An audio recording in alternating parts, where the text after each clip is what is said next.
industri itu sangat vast, sangat besar, sangat lebar. Pelajarannya banyak, perjalanannya panjang, dan listingan aku bagus-bagus. Kalau lu buang-buang waktu orang, dosa.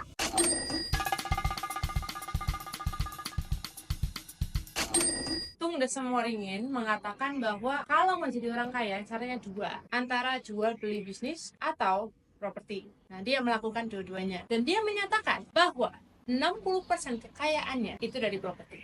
So, why property? Yaitu, mau jadi orang kaya nggak? Aku sih mau. Kaya tuh kayak apa? Aku sih kayaknya segini tok. Cukup. Orang lain mungkin harus segini. Orang lain lagi segini. Menurut buku ini, satu hal yang aku harus lakukan kemarin saat aku sangat tidak bahagia dengan karir aku yang sebelum properti ini adalah aku harus mikirin tentang masa laluku. Pas aku masih bocil itu, aku senangnya apa? Nah, kebaca, mikir-mikir, banyak hal yang aku sukain dulu. Tapi aku paling tidak suka pakai baju. So, aku pakai sarung sebagai penggantinya. Mikir dong, mau jadi desainer? Ogah. Mau jadi e-commerce? Ogah. Mau jadi YouTuber? Ogah. Mau jadi influencer? Ogah. Terus apa dong? Mikir-mikir lagi. Wah, aku senang main The Sims. Terus terngiang di kepalaku. Papaku suka bilang, "Oh, you're building houses." Pergi kantor, dia ngelihat anaknya lagi main game, bikinnya rumah. Oke. Pulang kantor, ngelihat anaknya masih di komputer, masih main game, bikin rumah. Oke. Jadi dia suka ngomong, karena babeku nggak bisa ngomong bahasa Indonesia. Jadi dia bilang, "Oh, still making houses." Yang berarti, wah, masih aja bikin rumah. Gak habis-habis bikin rumahnya.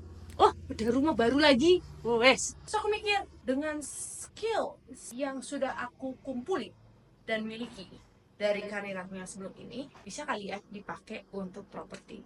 Bisa. Tapi aku hard skillnya nih yang kurang masalah properti. Gak apa-apa, kan banyak yang memang kudu dipelajarin dan bisa dipelajarin. Step 1 apa ya? Jadi agen, itu step 1 paling tepat untuk aku. Aku butuh training yang terus menerus. Kenapa jadi agen? Karena sebenarnya aku tahu tujuan aku itu kemana dalam dunia properti di Indonesia. Tapi aku itu nggak punya channel, nggak punya network, nggak punya pengalaman, nggak punya hard skills, nggak punya pengetahuan yang cukup. So berarti kan aku harus gali itu. What better way than learning by doing? Ya nggak? Kalau kita melakukan sesuatu tapi setengah-setengah, apa gunanya? Itu kan namanya buang-buang waktu. Masih mending buang-buang waktu diri lu sendiri. Kalau lu buang-buang waktu orang, dosa. Properti industri itu sangat vast, sangat besar, sangat lebar. Jadi kita bisa pilih, kita tuh mau masuk ke dalam bidang properti, masuk di bidang apanya? Mau jadi sebagai apa? Apakah influencer properti? Apakah investor? Apakah developer? Apakah agen? Apakah kontraktor? What do you want to do? Ini adalah salah satu kebutuhan pokok manusia, adalah untuk memiliki rumah. Semua orang perlu tempat tinggal. Berarti there's a big market for it. Duh. That's why channel YouTube ini. Apa yang aku pelajarin, apa yang aku experience, apa yang aku rasakan, the ups and downs, progress, financial aspect of property yang aku jalanin, yang aku pelajarin, yang aku ketahui. Aku akan sharing di sini juga. Karena aku tahu, mungkin 1-2 bulan pertama ini nggak akan ada orang yang nonton video ini. And that's okay. Mungkin ada yang nonton tapi mungkin di bawah 50 view. That's okay juga. Mungkin, I don't know.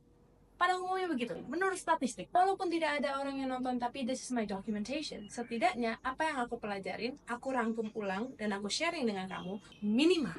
I bisa nonton ulang, dan ingat, oh iya, ada pelajaran itu. Lupa, untuk aku mengingatkan diriku sendiri. Anyway, kalau kamu nonton sampai di titik ini, thank you so much for watching. Nama aku Sae, dan jangan lupa subscribe, karena pelajarannya banyak, perjalanannya panjang.